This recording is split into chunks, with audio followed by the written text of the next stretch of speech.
Hello, this is the reading of The Dinner Party by Mona Gardner. And there is some before reading information to note. It says, during the time this story takes place, India was a British colony. The colonel official that is mentioned in the story works for the British government in India. And the government attaches mentioned in the story work for another country's embassy in India. It says, finally, a naturalist, which is also mentioned in the story, is someone who studies plants and animals. But most of the people at the table are government officials, either from India, Britain, or other places. All right. So, The Dinner Party by Mona Gardner. The country is India. A colonel official and his wife are giving a large dinner party. They are seated with their guests, army officers and government attaches and their wives, and a visiting American naturalist, in their spacious dining room, which has a bare marble floor, open rafters, and wide glass doors opening onto a veranda.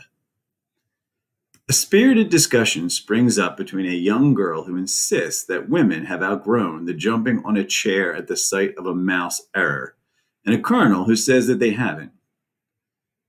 A woman's unfailing reaction in any crisis, the colonel says, is to scream. And while a man may feel like it, he has that ounce more of nerve control than a woman has. And that last ounce is what counts. The American does not join in the argument, but watches the other guests. As he looks, he sees a strange expression come over the face of the hostess. She is staring straight ahead, her muscles contracting slightly. With a slight gesture, she summons the native boy standing behind her chair and whispers to him. The boy's eyes widen. He quickly leaves the room. Of the guests, none except the American notices this or sees the boy place a bowl of milk on the veranda just outside the open doors. The American comes to with a start. In India, milk in a bowl means only one thing: bait for a snake. He realizes there must be a cobra in the room. He looks up at the rafters, the likeliest place, but they are bare. 3 corners of the room are empty, and in the 4th, the servants are waiting to serve the next course. There is only one place left, under the table. His first impulse is to jump back and warn the others, but he knows the commotion would frighten the cobra into striking.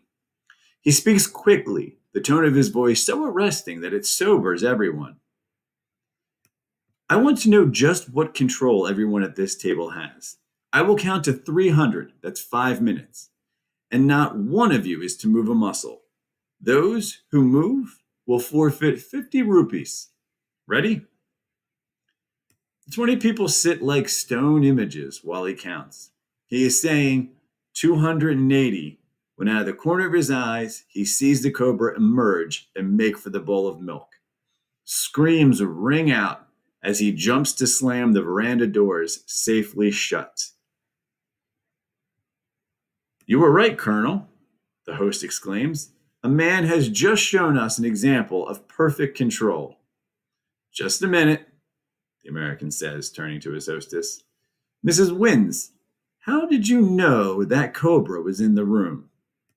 A faint smile lights up the woman's face as she replies, because it was crawling across my foot.